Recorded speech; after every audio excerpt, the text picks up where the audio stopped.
can! It's over! He's done it again! Unbelievable! Oh, straight into the roof of the net. Nice one. Straight down the middle. So a good performance.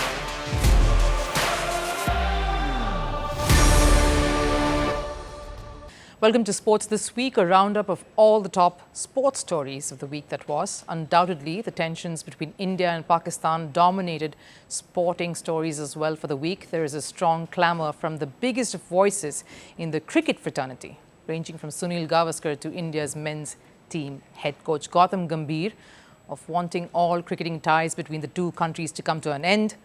PSL has been moved out of Pakistan even as IPL gets a temporary suspension for a week. More on that coming up. In news apart from this developing story, India's Test captain Rohit Sharma called it quits from the longest format.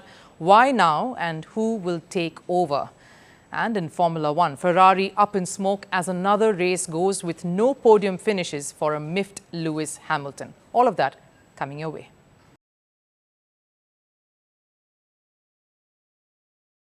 We continue to bring you reactions and updates after the Pahalgam Terror attack. The horrific incident took place on the 22nd of April, but the repercussions, the reactions and strong retaliations have not ceased. India has continued to keep its stand on the perpetrators, but more importantly on Pakistan, very firm and clear.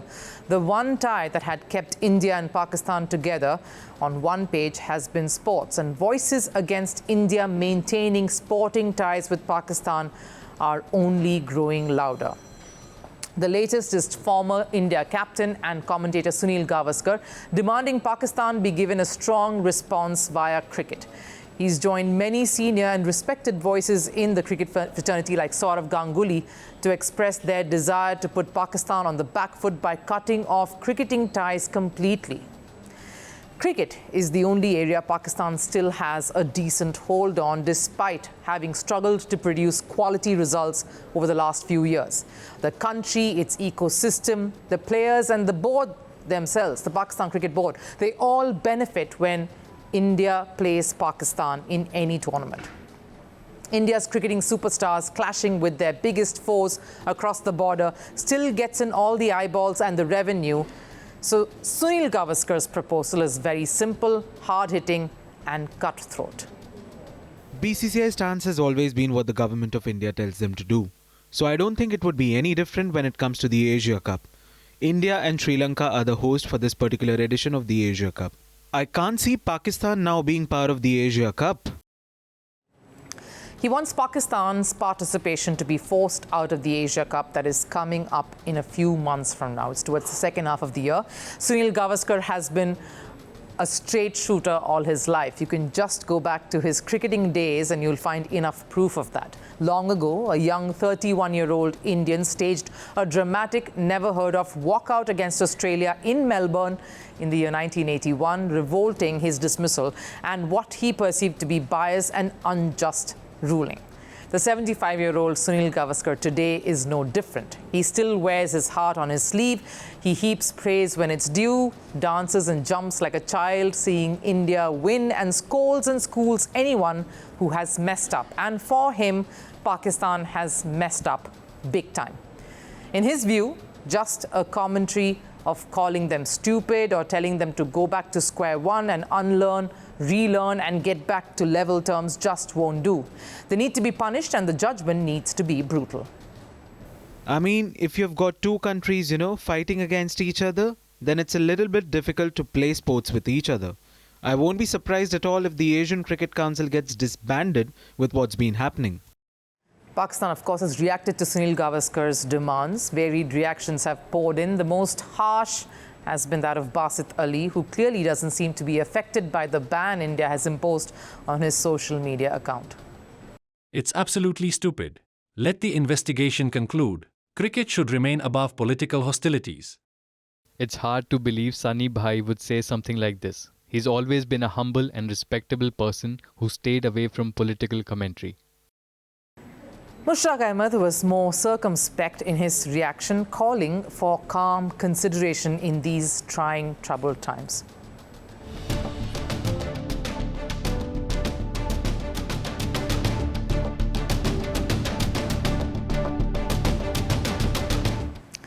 Now, India has always displayed calm consideration in the past. Let's not forget, this isn't the first time that India and Pakistan's ties have come fraught. There has been a lot of friction over the many decades. India was tolerant enough until they just simply had to call off bilateral ties completely. Of course, the final say rests with the government. And the BCCI, the Indian board, has always gone with the government's ruling no matter what. Like recently, when they refused to travel to Pakistan for the ICC Champions Trophy. India stuck to its guns despite it being an ICC event and a lot being at stake, and played all their matches, including the final, which they went on to win in the UAE. So if the government takes a drastic step and makes a call regarding India's cricketing ties with its stubborn neighbour, then rest assured BCCI will have to and will gladly adhere to that, whatever it may be. Yes, there is much at stake here when India and Pakistan's cricketing ties hit a speed bump, because there are too many invested in the rewards that this small face-off reaps. But what is bigger right now? The monetary gains coming in from an almost always one-sided affair these days, or the collective stand of a country that has just had enough?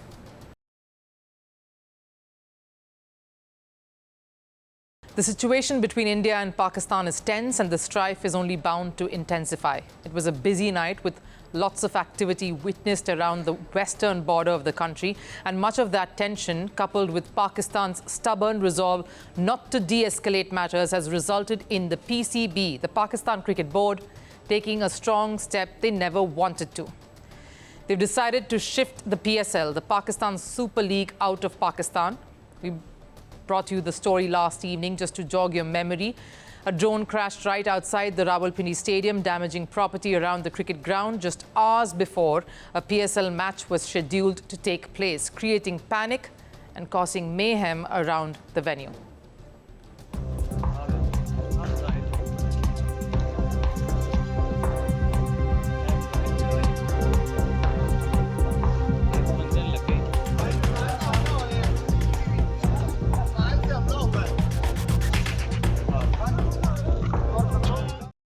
The match that was set to take place between Babar Azam's Peshawar Zalmi and Australian David Warner's Karachi Kings was called off without a ball being bowled. This happened moments after PCB got into a huddle. In fact, Mosi Naqvi was present front and center during this meeting that lasted for hours. Mosi Naqvi, just to remind you, is a man donning many hats. He's primarily the Interior Minister of Pakistan, but is also the PCB chief. And recently, was conferred with the presidency of ACC, Asian Cricket Council, a post that is also threatening to create more headaches for him in the months to come. But that's a story for another day. Naqvi chaired the emergency meetings and also made sure he met the foreign players who are currently there in PSL duty. Why? Because they are all tense. There are nerves. English dailies have published reports of many England cricketers not wanting to continue staying and playing cricket in Pakistan. They feel the situation is untenable. So whatever is left of the Pakistan Super League will not be held in the country. It will be in the UAE.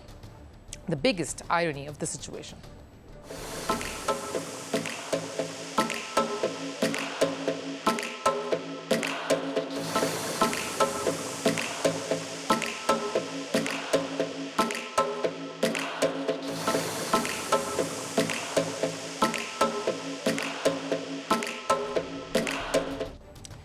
PCB released a statement in the wee hours of the morning. Take a look. In the view of the extremely irresponsible and dangerous Indian act of targeting the Rawalpindi Cricket Stadium, the PCB has decided to shift the remaining matches to UAE so that the domestic as well as foreign cricketers can be saved from the possible reckless targeting by India.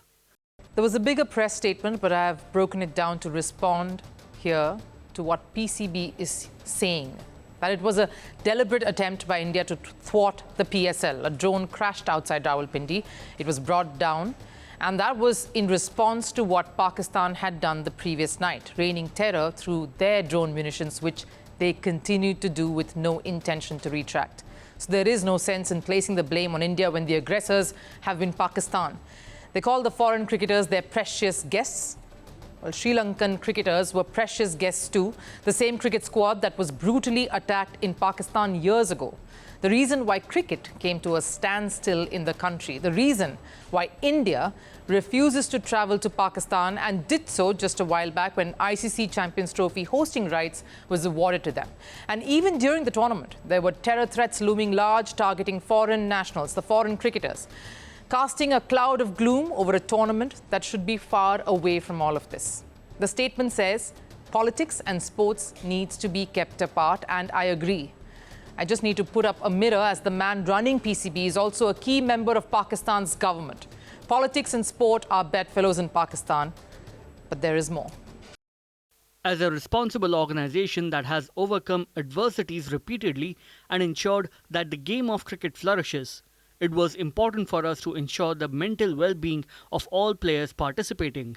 I regret that our domestic audience will not be able to watch these matches in Pakistan's stadium. We are committed to ensuring that the league continues to thrive. Committed to ensuring the game of cricket flourishes, that PSL thrives. I cannot help but remark on the irony of this. Pakistan has been a strong cricketing nation. They've had the most talented athletes coming to the fore, and it's a sports-loving nation. It's the very authorities who are solely responsible for international cricket to again shy away from their own country. They are apologizing to their cricket fans, and they must.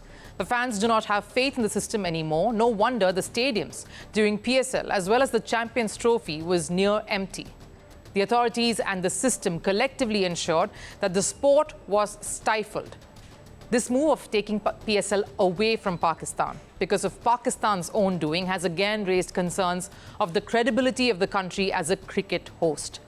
A country that is failing to live up to the promises that they gave to the entire cricketing fraternity, to other cricketing nations, to their own people who have been starved of quality cricket and sporting events for decades now.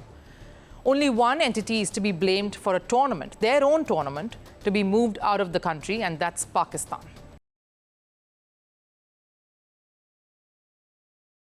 The Indian Premier League took a bold decision to temporarily suspend the tournament for 1 week. This comes in the wake of the growing tensions between India and Pakistan. The biggest cricket league in the world decided to prioritize more critical matters over persisting with the tournament in these times.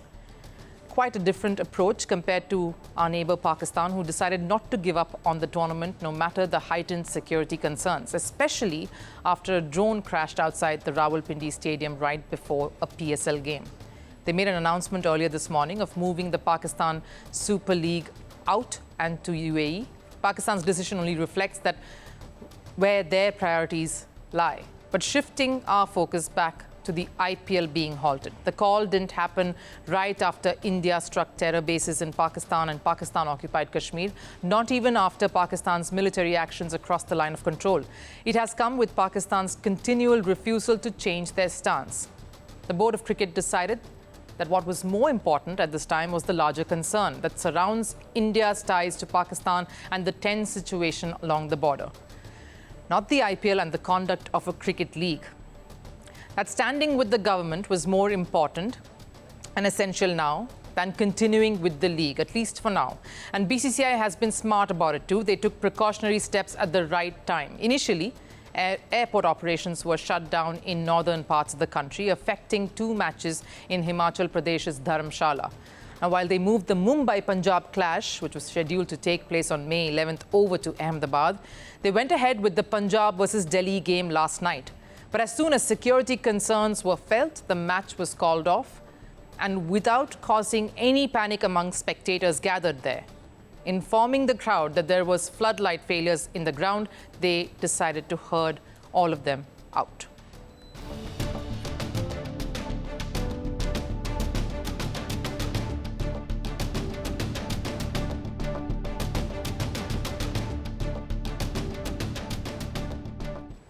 The IPL Governing Council and the authorities later clarified that it wasn't technical failure. BCCI just wasn't keen on taking any additional risk. The match was called off as a precautionary measure based on the red alert issued in Jammu. The evacuation was done rather smoothly and quickly too. Some of the players, in fact, reached the hotel with their pads still on, with their cricketing gear still on. The BCCI wanted to avoid any stampede-like situation or any commotion, so they ensured that the evacuation was handled carefully.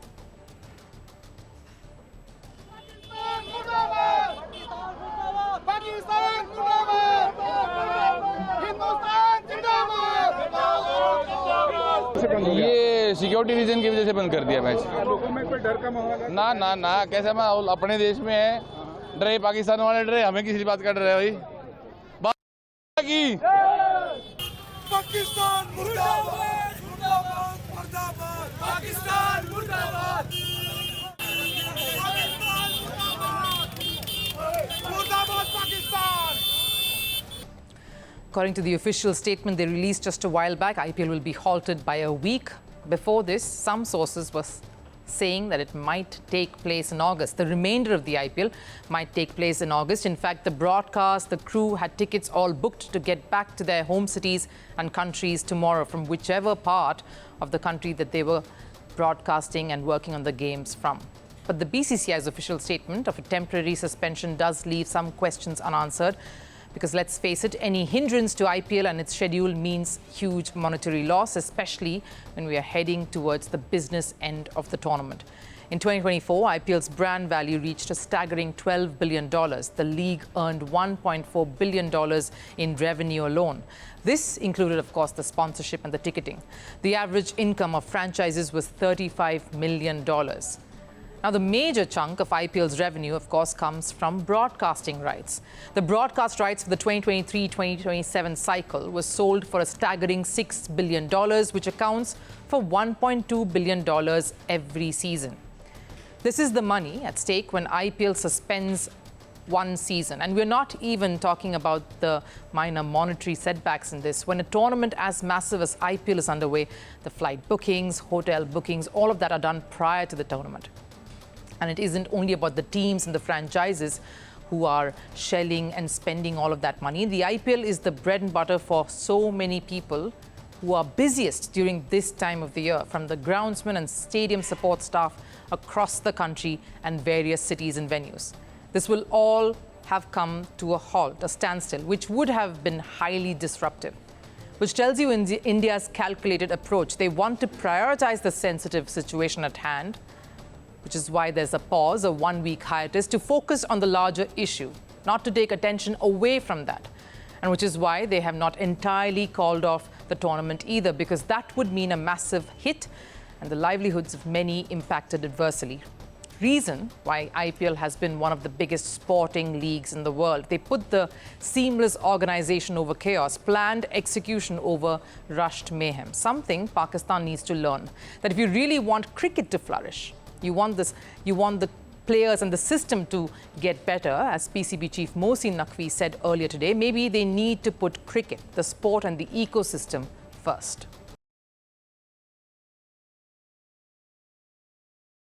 All hell broke loose when Lewis Hamilton announced his dramatic exit from Mercedes and joined forces with Ferrari, one of the most epic moves in sport, sending fans of both Ferrari and Hamilton into a tailspin, with dreams of records being broken and monumental wins dotting this year. Few races in, and safe to say it's been a pretty nightmarish union. Well, not just because Hamilton has failed to finish on the podium this season. A 7-8 finish of Charles Leclerc and Lewis Hamilton in Miami this weekend was an utter disappointment. But more than the results, Hamilton's rapport with his team has been the highlight. An angry Hamilton and his team radio outburst simply means that not everything is well in the Ferrari camp.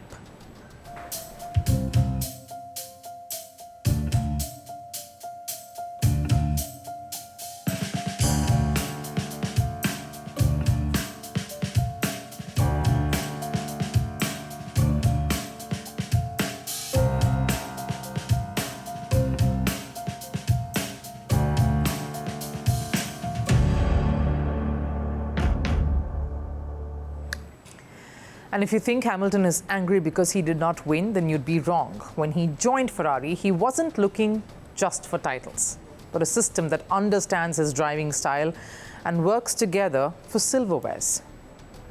I've not joined this team and been made to feel any pressure. I have an expectation for myself. I know what I can bring. I know I can deliver. And it's just getting your head down and working away. His intentions were pretty clear. There was no pressure of winning championship titles. He and Ferrari have done all that. They have nothing more to prove individually in the sport. All he wanted was a new challenge under a legacy Formula One side. And it is not like the outburst came out of the blue. You saw signs of it right from the beginning. He was patient, calm, and was giving Ferrari and this partnership time to get familiarized with. But when the engineering driver tuning didn't quite coalesce and sync even after the 6th race of the season, Hamilton had enough. I'm sure people didn't like certain comments, but you've got to understand it's frustrating. I don't know what you're going to write or whether I was disrespectful or whatever. I honestly don't feel I was. The 7-time world champion is sticking by his statement that the Ferrari management needs to find a solution, that this botch-up was on them, because clearly they brought in one of the most successful drivers to race for them, and if he isn't happy with the team strategies, it's only bound to hurt the team dynamics, the results, none of which is heartening at this point.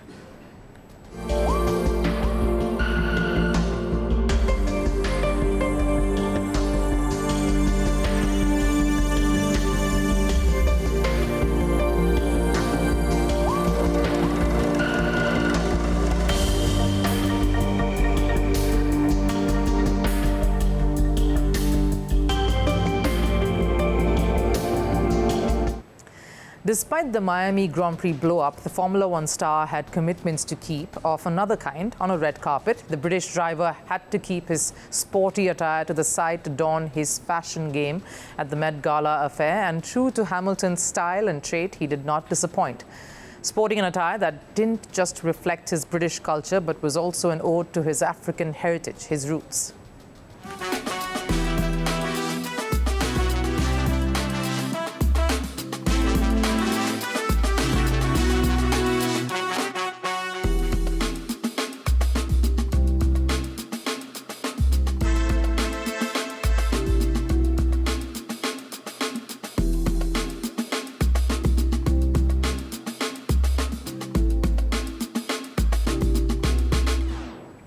This is what Hamilton has always showcased. He's proud of where he comes from, what he stands for, takes great pride in and efforts to acknowledge his roots, and he does that with class. He's a perfectionist who demands the same level of attention from people around him, something Ferrari boss Fred Vasseur is aware of, but is probably failing to meld with.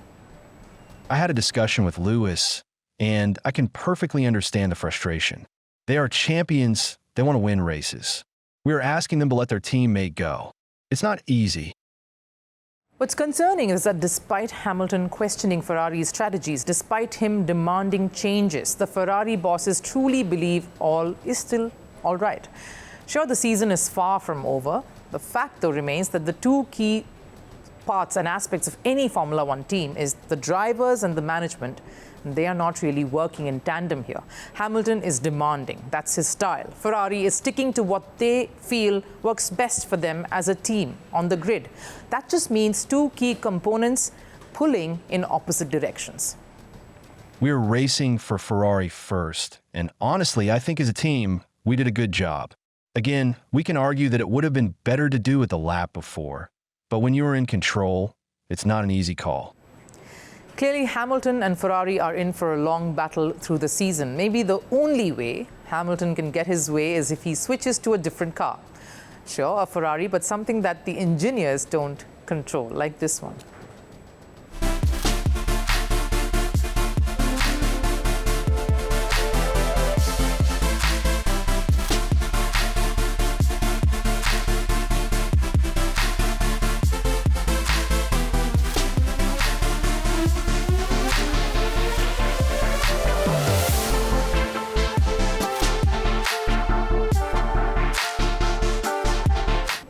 Through the whole chaotic Miami Grand Prix, this is the happiest Hamilton has looked. Maybe the Ferrari team needs to understand that sticking by their principles is all good and fair. It's difficult to really change tack all of a sudden, but at the end of the day, an unhappy driver, and that too Hamilton, is never good for any team. What they seriously need now is to work around to finding a way that suits both Hamilton and their own age-old system. Because given what happened in Miami, time is surely ticking.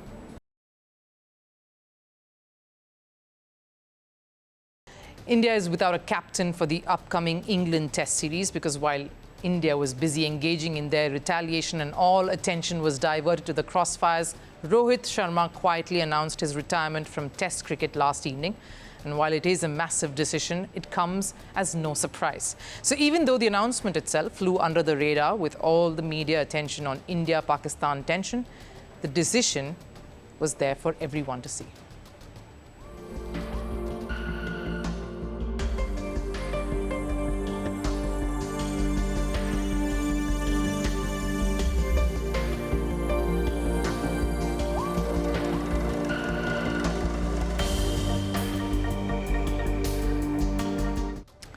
The tipping point was ironically India's series against Australia, the Test series that concluded some months ago. Rohit Sharma had joined the squad rather late.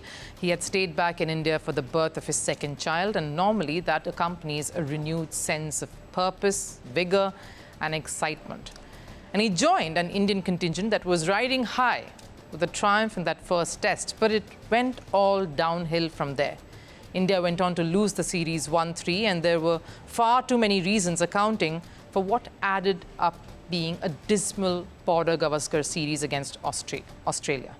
Jasprit Bumrah picking up a niggle in the back towards the end of that series, and Rohit Sharma resting himself in the last Test pretty much summed up a scorching Australian summer for India.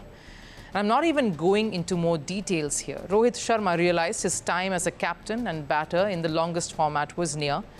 Not just because Rohit Sharma was rested for the final Test in Sydney, but also Rohit as a player, as a captain himself, knows when it is time to call it quits.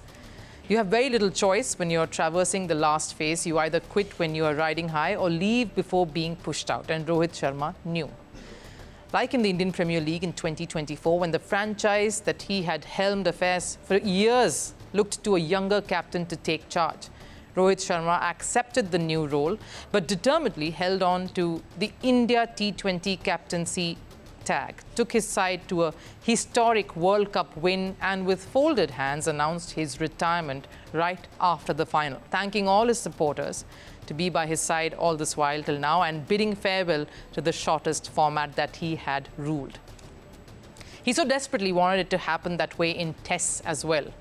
Lead his side to another triumph that has been absent, the World Test Championship title that's missing, and then call it quits. Another perfect send-off from yet another format. But Rohit Sharma was quick to realize he had had a good fairy tale ending in T20s, that hanging up his boots in Test cricket and now would be fitting.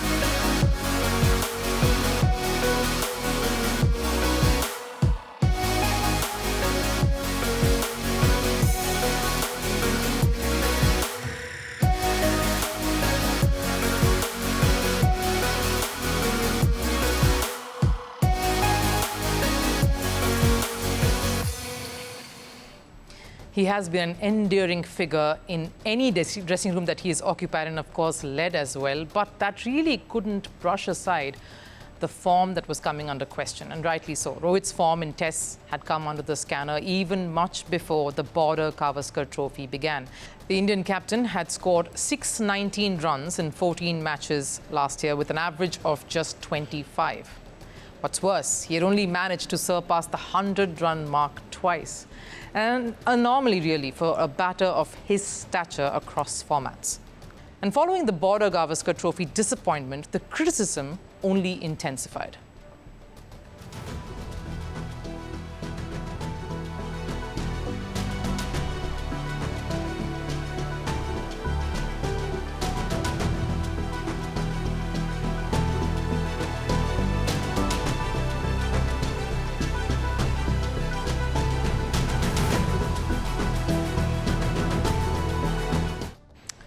He was dropped for that final Test, but despite that, Rohit Sharma took it all in his stride. Instead of blaming the coaching staff, the management, he said it was his call to take a step aside. because he realized that maybe India did not need him that much in that last match. And even after the series, he had, in his own style, said this.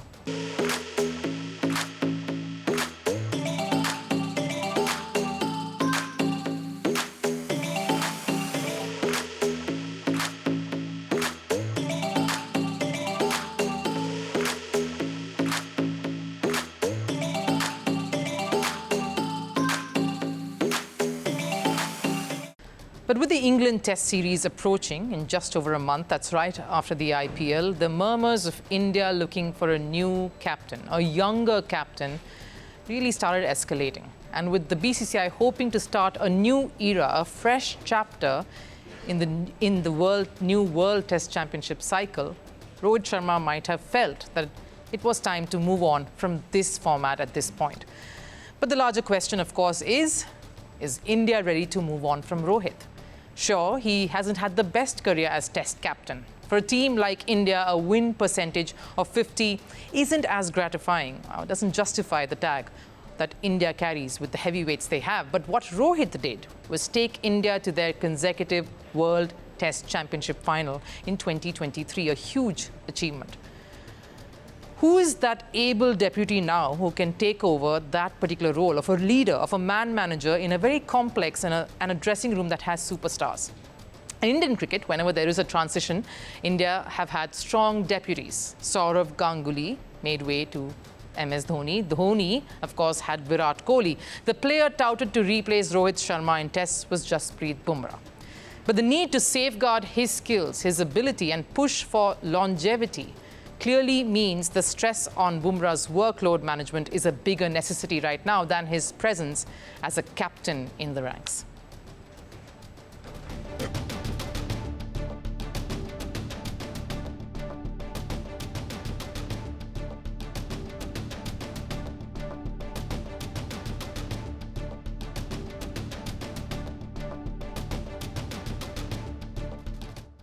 Because it's not just about the England series. Bumrah is an all-format player. India cannot risk adding more responsibility, more possibility of injury on their star pacer either. During the Border Gavaskar Trophy, Bumrah was leading that pace attack almost single-handedly, which clearly took a toll on him. So India will be forced to look at a younger face, which brings us down to a few potential candidates: Shubman Gill, KL Rahul and Rishabh Pant, who've shown mentorship, leadership, leadership skills in the past. What's concerning, though, is that 2 out of these 3 players weren't regular starters for a major chunk last year. India played a total of 16 matches in 2024. Shubman Gill featured the most in 13, but KL Rahul and Rishabh Pant both missed 5 games out of that. Rishabh Pant's form has been concerning, with an average of 37 in 2024.